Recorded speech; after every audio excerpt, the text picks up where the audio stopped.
Hai guys, selamat datang di Rizky Channel. Jangan lupa tekan subscribe dan loncengnya ya. Dan juga jangan lupa like, comment, and share. Terima kasih.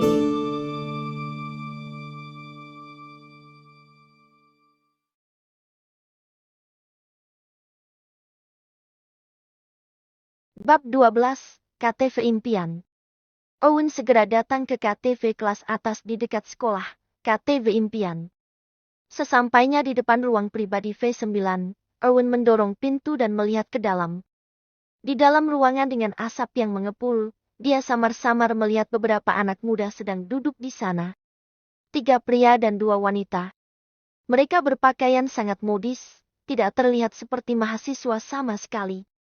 Owen menemukan bahwa salah satu dari mereka mengenakan riasan tebal, dengan rambut dicat merah marun dan mengenakan jeans robek. Gadis yang sedang bernyanyi itu entah kenapa terlihat tidak asing. Saat Owen melihat lebih dekat, bukankah itu adalah adiknya? Bagaimana dia bisa menjadi seperti ini? Harus diketahui, dulu adiknya Owen adalah murid yang memiliki karakter baik dan berprestasi. Owen tiba-tiba merasa sangat kesal. Dia dengan cepat menghampiri Emily dan berteriak dengan marah. "Emily, kenapa kamu menjadi seperti ini?" Nyanyian berhenti, lalu Emily menatap Owen dengan linglung. Beberapa orang di dalam ruang pribadi berdiri dan mengepung Owen. "Bocah, siapa kamu?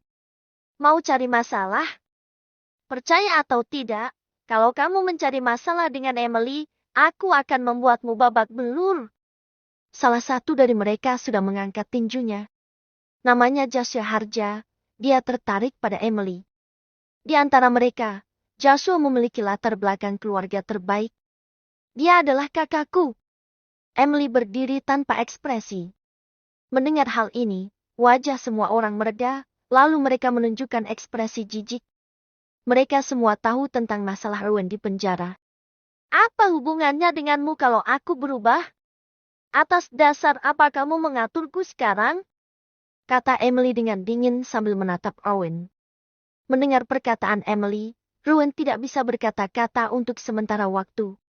Dia hanya merasa adiknya menjadi sangat asing. Owen tahu bahwa yang dimaksud adiknya adalah masalah dirinya masuk penjara. "Kamu masih berani menuduh Emily? Apa kamu tahu seberapa besar pengaruh perbuatanmu terhadap Emily?" Pada saat ini, Cindy Iskandar yang berdiri di samping Emily itu pun berkata dengan marah. "Dulu, dia sangat memesona. Tapi karena kamu, sekarang dia telah menjadi lelucon di seluruh universitas. Banyak teman sekelas yang meremehkannya, bahkan ada beberapa guru yang berprasangka buruk padanya. Selain itu, Emily tidak menjadi seperti yang kamu katakan. Aku melihat Emily tertekan, jadi aku bersikeras menariknya keluar untuk bersantai. Aku yang menata gaun dan riasannya. Kamu adalah pemerkosa yang tidak bermoral. Kamu tidak pantas menuduh Emily." Nada suara itu penuh dengan penghinaan. Owen berdiri tercengang di tempat. Owen tahu bahwa dirinya telah salah paham pada adiknya. "Cindy, tidak perlu menjelaskan padanya," Emily berkata kepada Owen dengan acuh tak acuh. "Pergilah, aku tidak ingin melihatmu. Emily sudah menyuruhmu pergi. Cepat keluar. Jangan memengaruhi kebahagiaan kami," ucap Joshua dengan tidak sungkan. Karena dia tahu bahwa hubungan antara kakak dan adik itu tidak cocok sekarang, dia tidak ragu-ragu lagi. Apalagi dia punya rencana lain hari ini. Kehadiran Owen di sini mungkin akan merusak rencana baiknya. Owen ragu-ragu sejenak. Dia khawatir adiknya bergaul dengan sekelompok orang ini, jadi dia berkata, "Aku akan menunggumu di sini." "Hei, apa kamu tidak tahu malu?"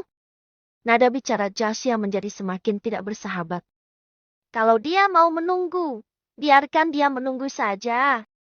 Saat ini, Emily berbicara dengan suara dingin. Melihat ini, Joshua tidak bisa berkata apa-apa lagi. Dia pun kembali ke sofa dengan wajah dingin. Owen menemukan tempat di sudut dan duduk. Kerumunan mulai bersenang-senang lagi. Di bawah hasutan Joshua, kerumunan bergantian untuk bersulang untuk Emily. Biasanya Joshua tidak memiliki kesempatan. Hari ini dia mendapatkan kesempatan bermain bersama Emily. Joshua ingin memanfaatkan kesempatan ini untuk membuat Emily mabuk. Mungkin dia bisa membuat Emily menjadi miliknya.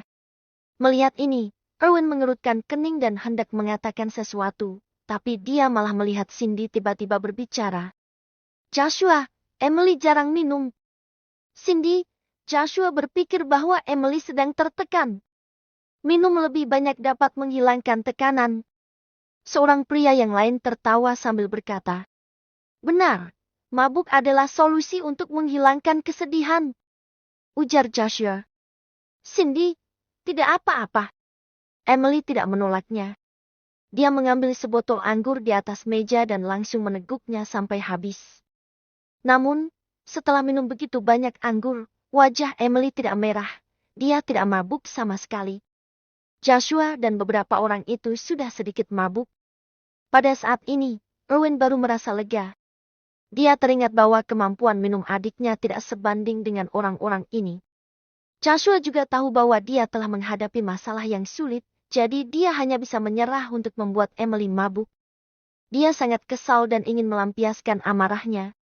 Kemudian, dia mengalihkan perhatiannya pada Erwin. Joshua berjalan mendekat dan berkata sambil tersenyum, "Kak, setelah keluar dari penjara, kamu tidak menemukan pekerjaan? Kenapa kamu tidak pergi ke perusahaan ayahku untuk bekerja sebagai satpam? Demi Emily, aku akan memberimu gaji 20 juta sebulan." Dua anak laki-laki lainnya, Andi Ginting dan Gading Harun juga ikut mencemooh. Dengan catatan kriminal pemerkosa, bagaimana dia bisa mendapat pekerjaan? Perusahaan Joshua memiliki aset miliaran. Ini adalah berkah untukmu karena Joshua bersedia mendukungmu. Kenapa kamu tidak berterima kasih pada Joshua? Cindy bahkan menutup mulutnya dan tersenyum. Mereka tahu bahwa Joshua jelas tidak memiliki niat baik. Dia ingin mempermalukan Erwin. Bagaimana mungkin Erwin tidak tahu apa yang mereka pikirkan? Mereka hanyalah sekelompok bocah. Jadi, dia mengabaikan mereka. Sombong sekali kamu. Aku berbaik hati mencarikanmu pekerjaan. Sikapmu malah seperti ini. Apakah kamu tidak tahu malu? Joshua ingin mengambil kesempatan untuk menyerang dan mengalahkan Erwin. Melihat Joshua tidak melepaskannya, Erwin mendongak dan menatapnya dengan dingin. Dia hendak berbicara, tetapi Emily sudah berkata, "Joshua, kalian masih mau menyanyi atau tidak?" Melihat Emily berbicara, Joshua tidak bisa berkata apa-apa lagi. Dia tersenyum kecut dan mundur ke sofa. "Joshua, bocah itu hanyalah mantan narapidana.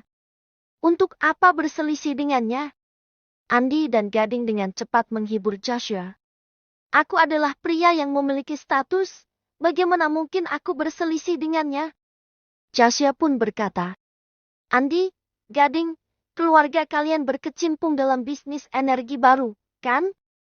Nanti, aku akan berdiskusi dengan ayahku dan memintanya membantu kalian mendapatkan lebih banyak proyek. Ayahku hanya perlu mengucapkan sepatah kata untuk masalah seperti ini." Hidup Joshua. Keluarga Joshua benar-benar memiliki koneksi yang luas. Aku hanya perlu menyanjung Joshua. Aku pasti akan bisa sukses. Keduanya merasa bahagia dan tidak bisa menahan sanjungannya.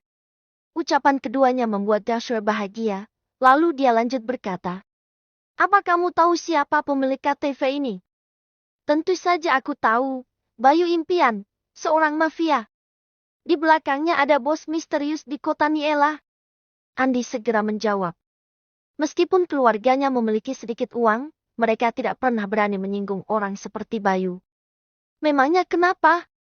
Ketika Bayu melihat ayahku, dia juga harus hormat." Joshua mengangkat dagunya dengan percaya diri. Untuk berpura-pura hebat di depan semua orang, dia juga mulai berbicara omong kosong. Setelah mengatakan itu, dia juga melirik Emily dengan sengaja. "Joshua, kamu hebat sekali." Andi dan Gading terus memujinya. Termasuk Cindy, dia juga menunjukkan tatapan iri dan tidak lupa untuk mengejek Erwin. "Joshua sangat hebat, tapi beberapa orang tidak memiliki kemampuan kecuali melecehkan wanita, bahkan tidak menghormati Joshua." Namun, wajah Emily masih tanpa ekspresi. Hal ini membuat Joshua sedikit kecewa. Aku mau ke toilet. Joshua berjalan keluar ruangan dengan wajah dingin. Begitu Joshua keluar, dia melihat seorang wanita dengan sosok yang memesona dan pakaian seksi berjalan melewatinya. Awalnya, suasana hatinya sedang buruk. Setelah minum banyak anggur, dia tidak bisa menahan diri untuk menyentuh bokong wanita itu dengan keras.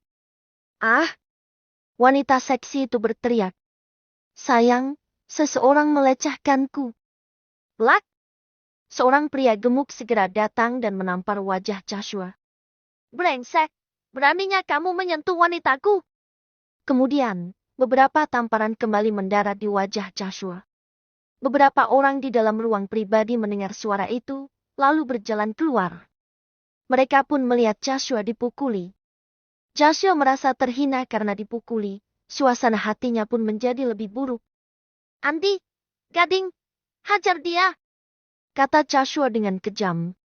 Andi dan Gading segera bergegas ke depan pria gemuk itu, lalu meninju dan menendangnya. Setelah 2 hingga 3 pukulan, si gemuk terjatuh ke lantai dan tidak memiliki kekuatan untuk melawan. Sialan, kamu baru saja memukulku. Kamu merasa senang, kan? Dasar gemuk. Joshua juga menendang si gemuk dengan keras, hingga membuat si gemuk berteriak kesakitan. Saat ini, dia baru melampiaskan amarahnya dan merasa sudah mendapatkan kembali harga dirinya. Dia pun menyuruh semua orang untuk kembali ke ruang pribadi. 3 bajingan kecil, tunggu saja. Si gemuk mengertakkan giginya. Sialan, kamu masih belum mengalah, ya? Aku akan menunggumu di dalam ruangan ini. Datanglah kalau kamu punya nyali. Tentu saja, di depan orang banyak Joshua tidak akan takut. Setelah selesai bicara, dia membawa kerumunan kembali ke ruangan. Joshua, tidak akan terjadi masalah, kan? Di dalam ruang pribadi, Andi dan Gading tidak bisa menahan diri untuk bertanya. Tadi, mereka berdua memukul orang itu dengan keras, tapi sekarang mereka samar-samar merasa khawatir. Bagaimana jika si gemuk itu memiliki identitas besar? Bukannya kalian tidak tahu tentang latar belakang Joshua? Apa yang kalian takutkan? Kata Cindy sambil mendengkus. Betul sekali. Kalau terjadi sesuatu, aku akan mengurusnya. Tidak ada yang tidak bisa aku lakukan di kota Niela. Kalau dia berani mencariku lagi, aku akan mematahkan salah satu tangannya. Joshua tidak memikirkannya. Menurutnya, si gemuk itu melontarkan ucapan kasar sebelum pergi hanya agar dia tidak malu. Bukankah ini trik yang biasa dilakukan orang yang kalah dalam pertarungan? Bahkan jika si gemuk itu datang lagi, dengan latar belakang keluarganya, Joshua juga tidak takut. Dengan jaminan Joshua, semua orang menghilangkan keraguan mereka dan menjadi gila lagi. 10 menit kemudian, pintu ruang pribadi tiba-tiba didobrak. 3 bajingan kecil, aku kembali. Si gemuk yang sebelumnya memimpin rombongan dan berjalan masuk. Bab 13, Malik yang mengancam. Si gemuk masuk diikuti sekelompok pria kuat. Seorang pria botak berwajah kejam dengan rompi ketat memimpin di depan. Dia adalah bos KTV Impian, Bayu Impian. Ekspresi beberapa orang di dalam kamar berubah drastis. Apa yang mau kalian lakukan? Tanya Andi dengan gugup. Lawan mereka begitu banyak sampai bukan menjadi tandingan mereka. Kalian memukul tamuku. Menurutmu apa yang akan kulakukan? Ucap Bayu dengan cuek. Siapa kamu? Tanya Andi lagi. Kamu bernyanyi di KTV-ku, tapi tidak mengenalku? Ucap Bayu dengan sinis. Kamu adalah Bayu Impian. Seru Andi. Yang lainnya juga sangat kaget. Meski pernah mendengar nama Bayu Impian, mereka belum pernah melihatnya. Mereka tidak menyangka memukuli seorang pria gemuk bisa memprovokasi Bayu. Namun, memikirkan perkataan Joshua barusan, mereka merasa lega, kemudian hanya fokus terhadap Joshua. Mereka tidak mampu menyinggung Bayu, tapi tuan muda Joshua bisa. Lagi pula, saat orang lain melihat ayah Joshua, mereka selalu bersikap hormat. Joshua sedang panik. Baru saja, dia hanya sedang membual. Sejujurnya, ayahnya dan Bayu berada di posisi yang sama di kota Niela, Tapi memiliki dukungan Arif itu jauh lebih hebat dari ayahnya. Bagaimana Bayu bisa menghormati ayahnya? Joshua terus menghibur dirinya sendiri di dalam hati. Bagaimanapun, posisi ayahnya dan Bayu itu sama. Mereka harus memberi muka, kan? Oleh karena itu, dia menguatkan dirinya dan berjalan ke arahnya. Kak Bayu, kan? Ayahku adalah Sunario Harja. Beri aku muka. Semua orang tersenyum dengan penuh percaya diri. Dengan Joshua yang memimpin, semuanya pasti bisa diselesaikan. Namun, detik berikutnya, mereka terdiam. Blak! Bayu menampar wajah Joshua tanpa peringatan. Ayahmu bahkan tidak berani memintaku untuk memberinya muka. Siapa kamu? Melihat momen ini, semua orang tercengang. Mengapa Tuan Muda Joshua dipermalukan? Wajah Joshua memerah, dia marah sekaligus malu. Joshua tidak mengerti kenapa Bayu tidak memberinya muka. Pak Malik, bagaimana kamu mau ini ditangani? Tanya Bayu kepada Malik. Pak Bayu, mari kita singkirkan ketiga anak nakal ini. Ucap Malik dengan sinis. Baik. Bayu melambaikan tangan, sekelompok pria kuat dari belakang menuju ke arah Joshua dan lainnya. Sontak, Andi dan yang lainnya langsung panik, kemudian menatap Joshua lagi. Kak Bayu, apakah begitu tidak sopan? Joshua berkata dengan wajah masam. Aku akan menelpon dan minta ayahku bicara denganmu. Joshua menduga Bayu pasti tidak mendengar nama ayahnya dengan jelas. Baik, teleponlah. Ucap Bayu dengan penuh semangat. Joshua menelpon sebuah nomor. Begitu panggilan tersambung, Joshua menyerahkan ponsel itu kepada Bayu. Bayu berjalan ke samping dan menjawab panggilan itu. Beberapa menit kemudian, Bayu datang dan berkata kepada Joshua, "Kamu boleh pergi." Mendengar itu, Joshua sangat senang. Benar saja, barusan Bayu salah mendengar nama ayahnya.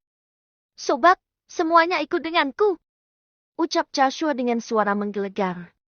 "Sudah kubilang di kota Niela, tidak ada yang tidak bisa ku selesaikan. Tuan Muda Joshua memang hebat." Semua orang menghela napas lega. Blak! Tiba-tiba, tamparan lain terdengar. Joshua menutupi wajahnya dan menatap Bayu dengan mata melotot. "Kamu! Apa kusuruh kamu membawa mereka pergi bersama?" Bayu mendengus dingin. "Ayahmu berinisiatif memberi perusahaan sebagai imbalan untuk keselamatanmu. Kamu malah menyombongkan diri di depanku. Aku berubah pikiran sekarang. Berlutut dan bersujud 3 kali padaku baru kamu boleh pergi." Wajah Joshua penuh ketidakpercayaan. Aku tidak percaya." Joshua buru-buru mengeluarkan ponsel dan menelpon ayahnya lagi. Saat Joshua menutup telepon, wajahnya menjadi sangat pucat. Saat itu, Joshua baru mengerti betapa ayahnya takut pada Bayu. Meski memiliki kekuatan yang sama, keluarganya berbisnis legal, sementara Bayu memiliki bisnis gelap. Bukankah mudah untuk membunuh mereka? Terlebih lagi, Bayu memiliki Arif yang mendukungnya. Plap! Joshua langsung berlutut dan bersujud 3 kali. Adegan ini membuat Andi dan lainnya tercengang. Bayu tertawa sambil berkata, "Kamu cukup bijak, baiklah, kamu boleh pergi." "Joshua, bagaimana dengan kami? Tolong kami. Kamu bilang akan bertanggung jawab untuk ini," teriak Andi dan yang lainnya dengan wajah cemas. "Kalian berdua saja." Joshua tidak berani memohon untuk orang lain. Setelah mengatakan ini, Joshua pergi tanpa menoleh ke belakang. Semua orang penuh dengan keputusasaan. Saat ini, mereka pasti sudah mengerti kalau Joshua hanya membual tanpa kemampuan sehebat itu. Konyol sekali mereka mempercayainya. Yang lebih membuat Andi dan Gading putus asa adalah mereka terlibat karena membantu Joshua. Kini Joshua malah meninggalkan mereka. Rasa penyesalan yang kuat muncul dari lubuk hati. "Pak Malik, mari kita bagi 2 perusahaan yang diberi Sunario. Lakukan saja dengan sisanya sesuai sukamu," kata Bayu pada Malik sambil tersenyum. Meski Malik kesal Bayu melepas Joshua, tapi saat mendengar ini, Malik langsung tersenyum dan berkata, "Itu bukan masalah, Pak Bayu. Mari kita singkirkan 2 bocah nakal yang menyerangku ini." Seketika itu beberapa orang kuat mengapit Andi dan Gading. Dua orang lainnya masing-masing membawa tongkat besi. Kami salah, Pak Bayu, Pak Malik, kami benar-benar salah. Mohon lepaskan kami. Teriak Andi dan Gading, bahkan bau pesing datang dari bawah mereka. Cindy dan Emily mengertakkan gigi, tapi juga tidak berdaya. Bagaimanapun, di antara mereka, Joshua yang paling kuat pun sudah menyerah, apalagi yang bisa mereka lakukan. Kalau begitu, mata Malik tertuju pada Emily dan Cindy lagi dengan ekspresi serakah. Kedua gadis ini sangat cantik, bagus. Biarkan mereka menemaniku semalam ini. Sebelumnya, saat Malik dipukuli di luar ruangan, dia sudah memerhatikan kedua gadis ini. Tidak hanya lebih cantik dari pasangan wanitanya, yang paling penting masih sangat muda. Baik, antarkan kedua gadis ini ke hotel dulu. Bayu mengangguk dan memberi perintah. Dua pria kuat berjalan ke depan Cindy dan Emily. Mata Cindy memerah dalam sekejap. Wajah Cindy penuh keputusasaan. Emily melakukan gerakan taekwondo untuk siap bertarung. Emily telah belajar taekwondo sampai tingkatan 6. Bahkan jika tahu tidak bisa mengalahkan mereka, dia tidak akan hanya duduk diam. Kedua pria kuat itu meremehkan Emily. Taekwondo? Di hadapan kekuatan mutlak, masih ingin melawan. Saat hendak menyerang Emily, sebuah suara tiba-tiba terdengar dari sudut. Kalau kalian berani menyentuhnya, aku akan membuat kalian menyesal lahir ke dunia ini. Orang yang berbicara tentu saja adalah Erwin. Erwin bisa mengabaikan orang lain, tapi tidak dengan adiknya. Tiba-tiba, semua orang tercengang. Pada saat itulah mereka menyadari ada seseorang yang duduk di sudut. Emily agak terkejut. Emily tahu Erwin masih di sini, tapi tidak menyangka Erwin akan membelanya. Bahkan jika Erwin punya niat, dia tidak akan bisa menyelamatkan mereka, sebaliknya malah akan terlibat di dalam. Memikirkan hal ini, Emily merasa sedikit bersalah untuk pertama kalinya. Cindy sedikit terkejut. Jika bukan karena Erwin berbicara, Cindy hampir melupakan keberadaan Erwin. Namun, perkataan Erwin bukankah membuat pihak lain lebih marah lagi? Untuk apa kamu berlagak di sana? Apakah kamu mencoba membuat kami terbunuh? Teriak Cindy pada Erwin dengan marah. Dia tidak berpikir Erwin punya kekuatan melawan mereka.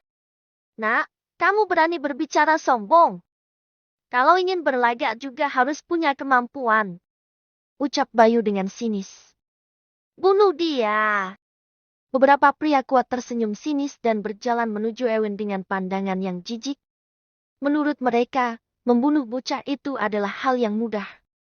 Namun, detik berikutnya, mereka hanya merasakan bayangan gelap melintas. Bang bang bang. Mereka bahkan belum bereaksi sudah terhempas keluar satu persatu, memporak-porandakan barang-barang di dalam ruangan. Erwin menepuk tangan seperti melakukan sesuatu yang tidak penting. Tiba-tiba, semua orang terkejut oleh tindakan Erwin.